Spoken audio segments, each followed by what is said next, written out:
Muito obrigado, muito boa tarde a todas e a todos. As minhas primeiras palavras são para agradecer o vosso entusiasmo, a vossa presença, a vossa generosidade e o alento que nos transmitem, que me transmitem, de que efetivamente há um processo de mudança em curso em Portugal. O Partido Social Democrata está renovado, enérgico, motivado, mobilizado, capaz de encher salas como esta, com pessoas de todas as idades, pessoas mais novas, pessoas que estão no ativo, pessoas mais experientes, aquilo que é verdadeiramente a alma e o espírito do Partido Social Democrata. Muito, muito obrigado a todos.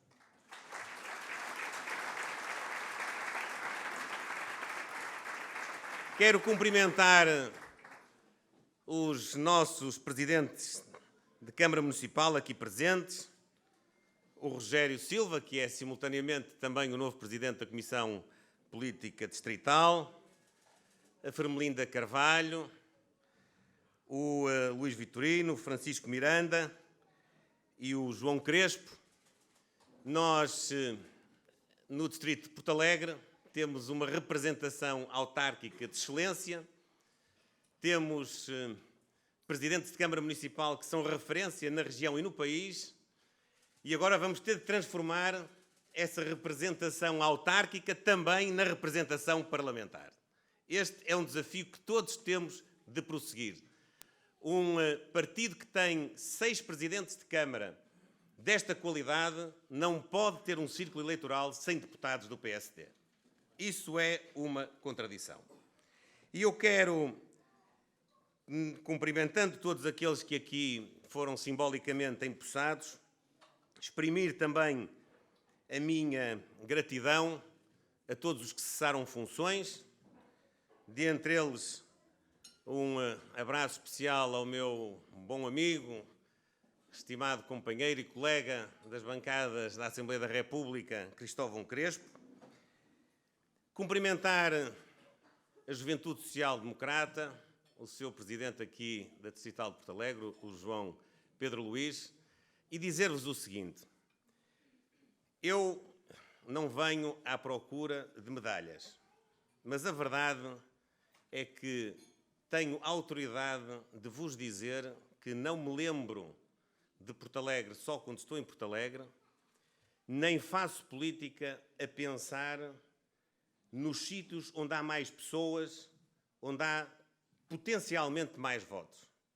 Eu faço política a pensar em cada cidadão, em cada pessoa individualmente considerada. Não é por acaso que, apesar de Porto Alegre ser o distrito do país com menos população, apesar de ser um distrito que tem uma sub-representação nacional, nomeadamente ao nível parlamentar, apesar de não termos nenhum deputado eleito pelo PSD aqui no círculo eleitoral, eu, quando fui candidato a presidente do PSD, o meu mandatário para a juventude nacional foi o João Pedro Luís. E quando constituí a minha equipa diretiva, a minha Comissão Política Nacional, chamei a Fermelinda Carvalho para ser, como é, com muita honra e privilégio meu, vogal da Comissão Política Nacional.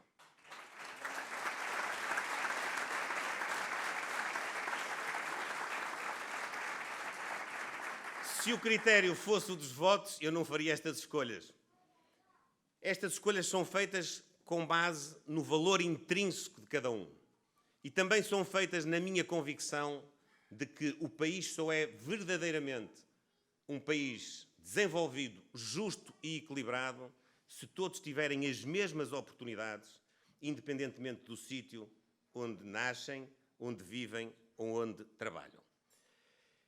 O nosso presidente Rogério Silva acabou aqui de elencar um conjunto muito significativo de falhas, eu diria mesmo de falhanços, dos governos do Partido Socialista nos últimos anos para com esta região e para com este distrito. Infelizmente, não é caso único. Infelizmente, isto tem acontecido um pouco por todo o lado. Mas há uma coisa que nos incomoda muito. Incomoda-nos que tantos anos envolvidos, o Partido Socialista, os seus responsáveis, o Primeiro-Ministro, os ministros, como a Ministra da Coesão Territorial, como a Ministra da Agricultura, tenham o desplante de anunciar tantas vezes tantos investimentos, tantas vezes tanta consideração pelas regiões menos povoadas, pelas regiões com menos densidade populacional, tantas vezes uma paixão por essa causa que é uma causa nacional, que é a causa da coesão territorial. Pois bem, neste momento está em discussão na Assembleia da República um processo de revisão constitucional.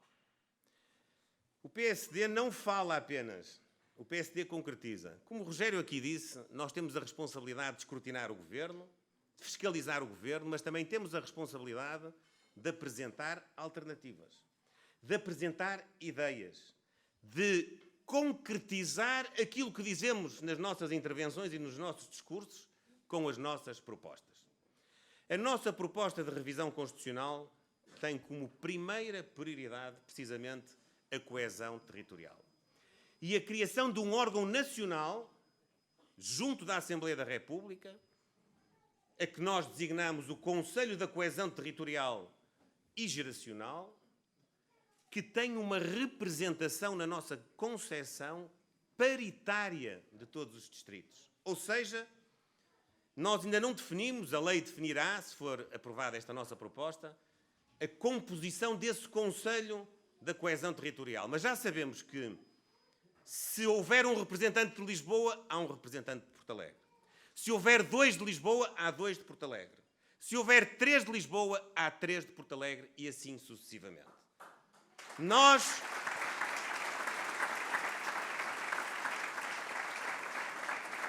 concretizamos na lei principal do Estado, na lei fundamental da República, este princípio. Não ficamos apenas pelas palavras. E também na revisão constitucional propomos que na lei eleitoral para a Assembleia da República a representação dos círculos eleitorais distritais se faça não só como hoje, atendendo à população dos distritos, mas também atendendo à dimensão do seu território. Ou seja, que distritos como o Distrito de Porto Alegre não possam ter esta subrepresentação, que é terem apenas 2 deputados eleitos por esta região. Que se faça uma conciliação entre a proporcionalidade, o critério da população, com a territorialidade, o critério do território. Só assim há verdadeira coesão territorial.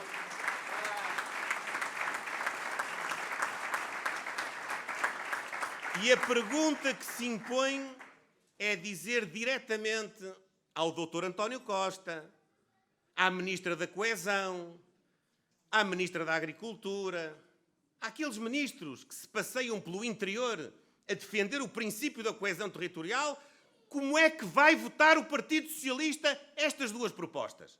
Eu desafio o Partido Socialista, o Dr. António Costa, os deputados eleitos pelos círculos dos distritos do interior do país. Eu desafio os 2 deputados do Partido Socialista deste distrito como é que vão votar na Assembleia da República a criação do Conselho da Coesão Territorial e a consagração do critério do território para definir o número de deputados deste distrito.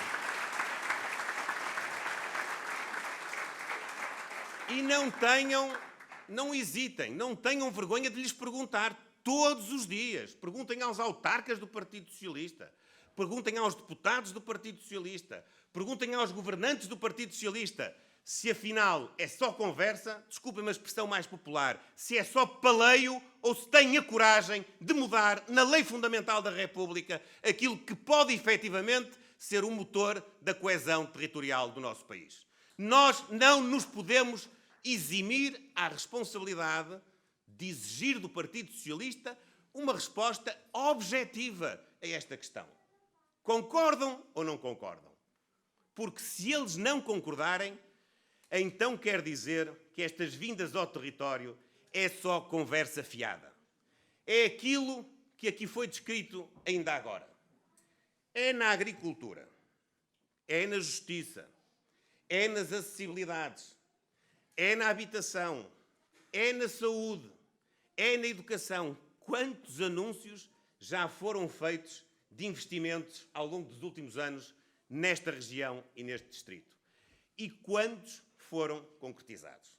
É isto que, infelizmente, tem sido a nota dominante da ação do governo do Partido Socialista.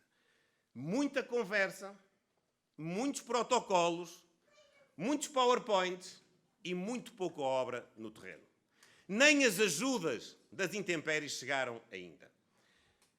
É tempo do país cobrar ao Partido Socialista as condições que os portugueses deram ao Partido Socialista para governar o país. O Partido Socialista tem maioria absoluta no Parlamento, não depende de ninguém. O Partido Socialista tem a maioria das câmaras, tem a maioria das juntas de freguesia, tem a colaboração institucional de todos os órgãos de soberania. Não há desculpa para tanto falhanço. Tem dinheiro que nunca mais acaba, vindo da União Europeia. Porquê é que nós temos em Portugal hoje uma sociedade que paga impostos como nunca pagou, impostos máximos, e tem em troca serviços mínimos, investimento mínimo, investimento quase nulo? Porquê?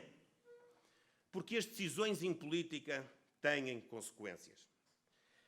Quando lá atrás o Partido Socialista, por exemplo, renacionalizou a Companhia Aérea de Portugal, a TAP, fez com que, uns anos depois, tivéssemos de injetar 3.200 milhões de euros na companhia. E esse dinheiro, quantos investimentos é que teriam sido feitos com esse dinheiro nos territórios de baixa densidade? Quantas estruturas de regadio para ajudar a nossa agricultura, pequenos investimentos que são necessários, estavam hoje já concretizados? Já não vou à barragem do Pisão, ou agora esta coisa nova, este novo nome que foi inventado, o aproveitamento do empreendimento hidráulico com fins múltiplos. Digam lá a verdade, é a barragem do Pisão, digam as coisas como elas têm que ser ditas. Já não falo desse grande investimento e dessa promessa sucessivamente incumprida. Já falo só de pequenos investimentos que muitas vezes têm um montante muito pequeno, mas uma importância para dinamizar a agricultura e a pecuária, que são incomensuravelmente rentáveis, muito superiores ao valor facial dos próprios investimentos. Aquilo que acontece hoje em Portugal é que nós estamos a pagar as políticas que foram seguidas nos últimos 7 anos, quase 8, a caminho do 8º, dos governos do Dr. António Costa. Reparem que, na saúde, em 2015, quando saímos do governo, nós gastávamos cerca de 8.000 milhões de euros no Ministério da Saúde. Agora, gastamos mais de 13.000 milhões. Quase o dobro. E eu pergunto, o serviço é melhor? Há mais portugueses com médico de família do que havia em 2015? Não. Perdão, há menos? Não, há mais. Há hoje mais portugueses sem médico de família, vejam bem, do que nos tempos em que nós tínhamos a Troika em Portugal. Há hoje mais atrasos na marcação de consultas, de cirurgias, do que nesse período. Aquilo que estava a correr bem na gestão de várias unidades hospitalares, como aquelas que tinham as famosas parcerias público-privadas, hoje têm pior serviço e custam muito mais dinheiro dos contribuintes, por isso é que esta fatura do Ministério aumenta todos os anos.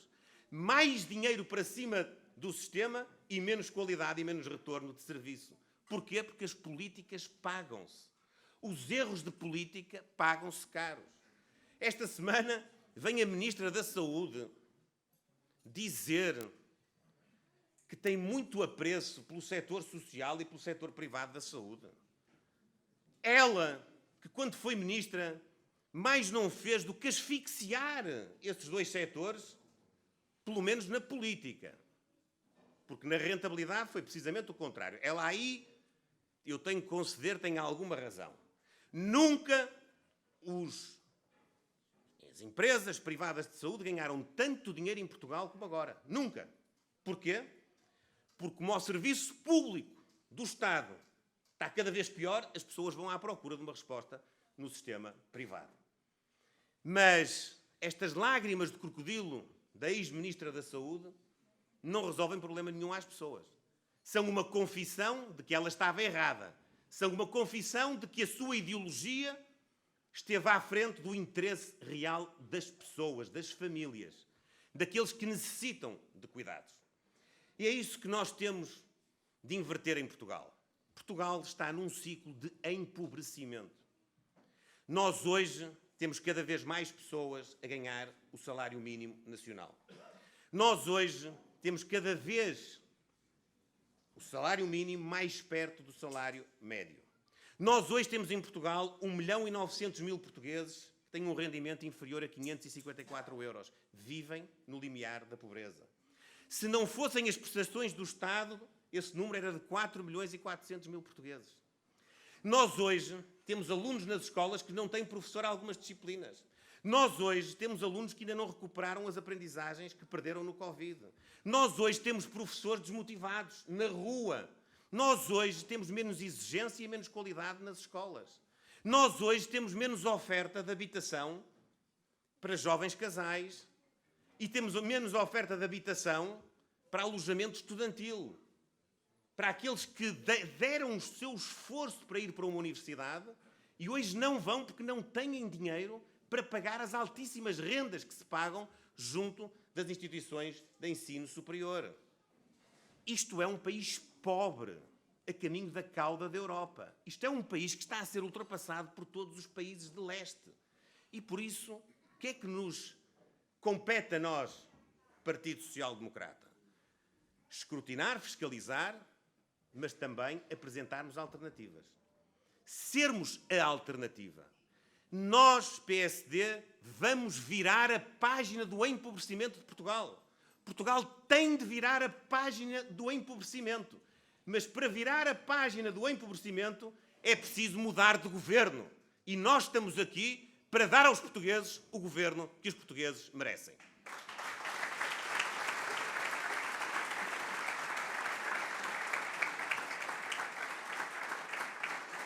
Podem acusar-nos de muita coisa. Umas vezes acusam-nos de não termos ideias ou de não estarmos preparados. Outras vezes acusam-nos de termos ideias a mais e ideias muito vanguardistas. A verdade é que em 7 meses que levo de presidente do PSD, nós já apresentámos um programa de emergência social para ajudar as famílias e as empresas que estão com dificuldades em pagar as contas essenciais, fruto da inflação. Hoje há muita gente em Portugal que tem dificuldade em pagar a alimentação, em pagar a energia, em pagar a renda da casa ou a prestação da casa, em pagar aquilo que não pode fugir, os combustíveis. Tudo isso subiu muito mais do que a taxa de inflação. E nós fomos os primeiros a alertar para isso. Fomos nós que apresentámos as prioridades para o Orçamento do Estado. Apresentámos um projeto de revisão constitucional que consagra o princípio da coesão territorial, mas que vai mais longe e vai a outras matérias, que chama nomeadamente os jovens para a política, para a responsabilidade cívica. Nós propusemos, eu sei que é arrojado, é até controverso, mesmo dentro do PSD, mas nós somos assim. Nós gostamos de enfrentar o futuro com coragem, com ousadia, com arrojo. Permitir que os jovens comecem a votar aos 16 anos é chamá-los à responsabilidade de construírem o seu futuro. Como é que nós podemos dizer que temos a geração mais bem preparada e depois não confiamos na sua capacidade de escolher o seu futuro? Nós apresentámos um plano para a habitação. Digo-vos sem receio nenhum, mas muito melhor do que o plano do Governo. Eu já disse, o Dr. António Costa, pegue nas nossas ideias. Nós não cobramos direitos de autor. Leve o nosso programa para a habitação, vai ter seguramente um programa muito mais eficiente, não só nas áreas metropolitanas, mas em todo o país. Porque, efetivamente, Mais uma grande contradição, para não dizer mesmo leviandade, ligeireza do governo. Enche a boca a dizer que o país tem de descentralizar, que temos de confiar nos agentes locais, nas câmaras, nas comunidades intermunicipais, até nas comissões de desenvolvimento regional. E depois numa política-chave, que tem a ver com a dinâmica própria de cada território e de cada autarquia, como é o caso da habitação, foi delinear um plano sem ouvir as autarquias locais. Foi delinear um plano que, por exemplo, quer acabar com o alojamento local, com aqueles vistos gold, a pensar naquilo que se passa em Lisboa e no Porto. E eu pergunto, há algum problema com os vistos gold em Porto Alegre? Ou com o alojamento local em Porto Alegre? Para que os municípios de Porto Alegre tenham de pagar o preço da decisão que o Governo quer tomar apenas a pensar no centro de Lisboa e no centro do Porto?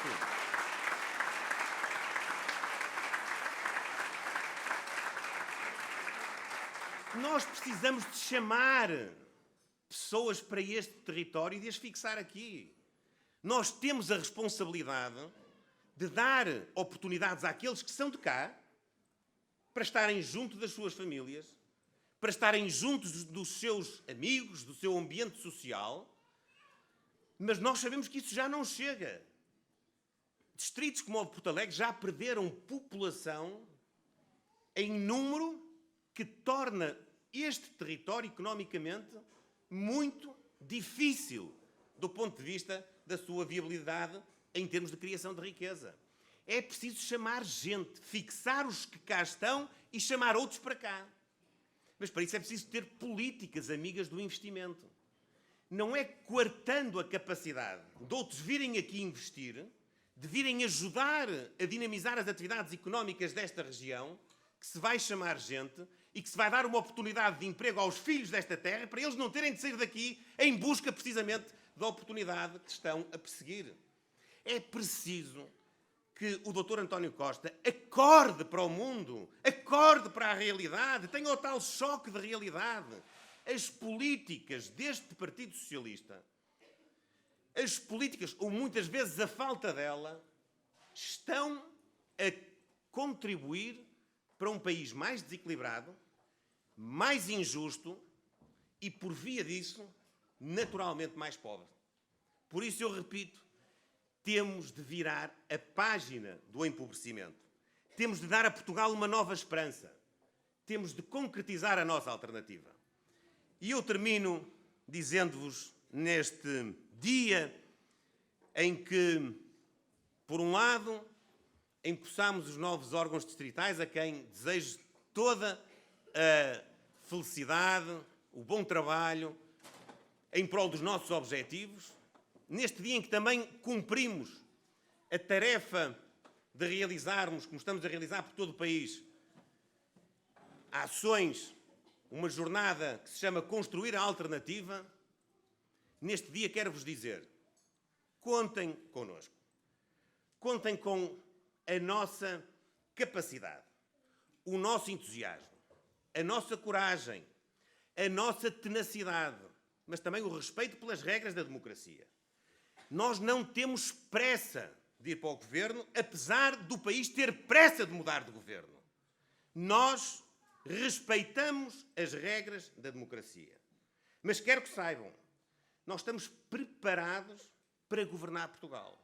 E vamos preparar-nos a cada dia que passa ainda mais para podermos responder precisamente aos problemas que são cada vez maiores, mais graves, que o Partido Socialista nos vai deixar.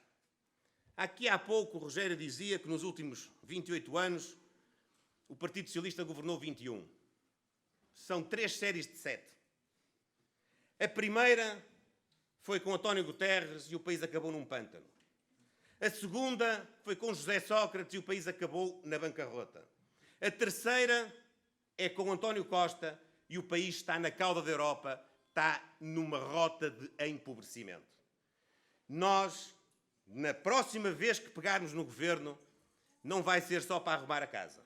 Nós queremos pegar no governo para ter um ciclo virtuoso de crescimento, duradouro, a pensar nas pessoas, a pensar no problema de cada uma, daqueles que são mais jovens e querem uma oportunidade, daqueles que estudaram e querem utilizar o seu conhecimento e ter o retorno do esforço que fizeram, a pensar naqueles que estão no ativo e que estão a perder poder de compra, a pensar na classe média, que hoje está cada vez mais fustigada de impostos e está cada vez mais baixa. Hoje quase não temos classe média, que está tudo nivelado por baixo, e a pensar também naqueles que já deixaram a vida ativa, mas ainda têm muito para nos dar do ponto de vista social, do ponto de vista comunitário.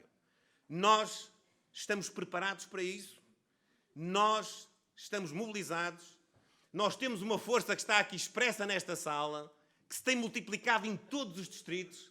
Nem sempre as câmaras de televisão mostram a força, a energia, a alma e a chama destas salas. Não é culpa de quem filma, como é evidente. É que essas coisas às vezes não se conseguem transmitir. Mas eu sou testemunha, também sou parte interessada, mas não vos digo isso para me enganar. Digo isso porque é uma realidade que todos os dias tenho visto em todo o país. Salas cheias, pessoas genuínas, um partido como eu sempre quis, a erguer-se de baixo para cima, um partido interclassista, onde cabemos todos, aqueles que são do interior, aqueles que são do litoral, aqueles que fazem umas coisas, aqueles que fazem outras, aqueles que têm mais estudos, os que têm menos estudos, gente boa, portugueses de alma e coração. É isso que é o PSD. É um partido virado para as pessoas. É um partido que está perto das pessoas. E é um partido que quer servir as pessoas. Eu conto convosco para nos próximos tempos nós reforçarmos rua a rua, terra a terra, distrito a distrito, a nossa relação de confiança com os portugueses. E vos garanto que isso vai ter como resultado nós merecermos a confiança maioritária do povo português. Termos a oportunidade que hoje tem o Partido Socialista. E quando tivermos essa oportunidade, os portugueses verão, mais uma vez, como é tão diferente um governo do PSD para um governo do Partido Socialista. Eles podem dizer o que eles quiserem, mas nunca poderão dizer que um governo do PSD chamou o Fundo Monetário Internacional, nunca poderão dizer que um governo do PSD deixou Portugal num pântano, nunca poderão dizer que um governo do PSD deixou Portugal na bancarrota e nunca poderão dizer que um governo do PSD deixou Portugal na cauda da Europa. Esse é o cadastro do Partido Socialista.